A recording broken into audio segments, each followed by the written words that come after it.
আসসালামু আলাইকুম রহমতুল্লাহ। স্বরাষ্ট্র উপদেষ্টা জাহাঙ্গীর সাহেব হাস্যকর। মানে মানুষ সহজ সরল এর ফাঁকে যে মানুষ বোকামি করে সেটা আজকে আমি দেখলাম। বাংলাদেশের আইন শৃঙ্খলার যে কী পরিমাণ অবনতি হয়েছে 1971-এর পর থেকে আজ পর্যন্ত এমন অবনতি বাংলাদেশের ইতিহাসে আর কখনো দেখা যায়নি। এমন গণহারে ধর্ষণ, এমন চুরি ডাকাতি ছিনতাই, আর মবের কথা তো বললাম না। এখন মব হলো বাংলাদেশের দুধ ভাত, যেখান সেখান মব সৃষ্টি করতেছে।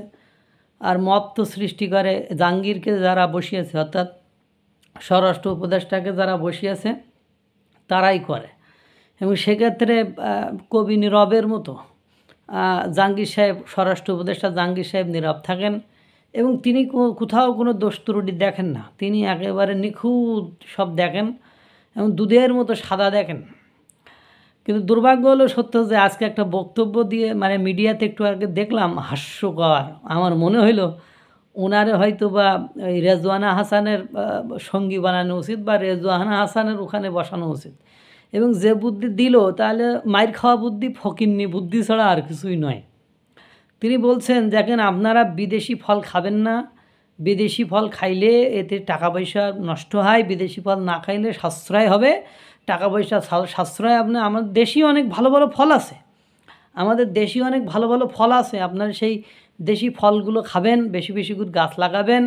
এবং কথা উনি প্রথম বললো বিদেশ থেকে আমদানি করি ফল খাওয়ার দরকার নেই, আমদানি কমাই দেন, দেশি ফল খান, পুষ্টিগুণ বাড়ান, দেশের টাকা পয়সা যাবে ইত্যাদি ইত্যাদি। ভাতারে ভাত দিতে পারে নাই, বউরে শিখাইতেছে কি একটু ভাত না খেয়ে একটু ফ্যান খাইলে ওতে ফ্যানে ভালো পুষ্টি আছে, 3 বেলা ভাত না খেয়ে 1 বেলা ফ্যান খাও।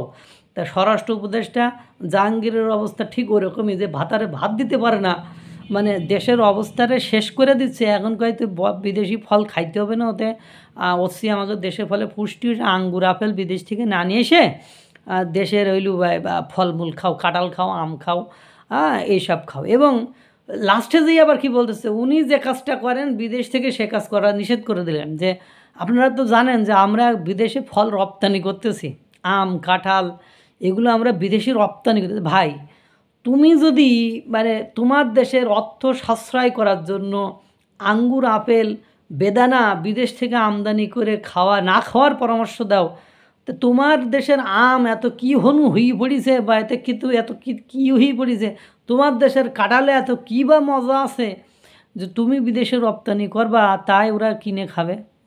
এই ধরনের পরামর্শ দয়া করে একজন স্বরাষ্ট্র উপদেষ্টা হিসাবে আপনার মুখে শোভা পায় না, মানায়ও না।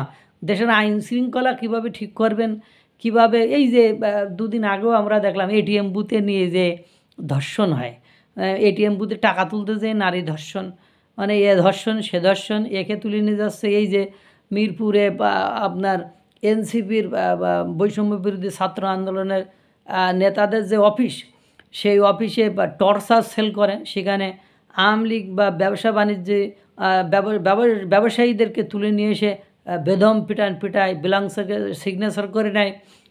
তারপরে আপনার বাড়িতে যে মিরপুরে বাড়িতে যে ভাঙচুর চালায়, তল্লাশির নামে লুটপাট করে, এগুলো দেশ টিভিতে ক্লিয়ার দেখাচ্ছে। সেক্ষেত্রে জাহাঙ্গীর সাহেব আপনার কোনো বক্তব্য নেই, ভূমিকা নেই। আপনি আছেন যে বিদেশি ফল খেয়েন না, তা আমরা যদি বিদেশি ফল না খাই, বিদেশ আলাদা ধরে পড়ছে বাংলাদেশের ফল খাওয়ার। এইসব পাগলামি করে মিডিয়ার সামনে যে সময় নষ্ট করার মতন আপনারা করেন। এই জন্য দেশের 12টা বেজে গেছে, আরও যে কতটা 12টা বাজাই দেবেন আপনারা, সেটা কল্পনাতীত, সেটা ভাবার বিষয়। আল্লাহ তাআলা সকলকে ভালো রাখুক, সুস্থ রাখুক। আসসালামু আলাইকুম ওয়া রাহমাতুল্লাহ।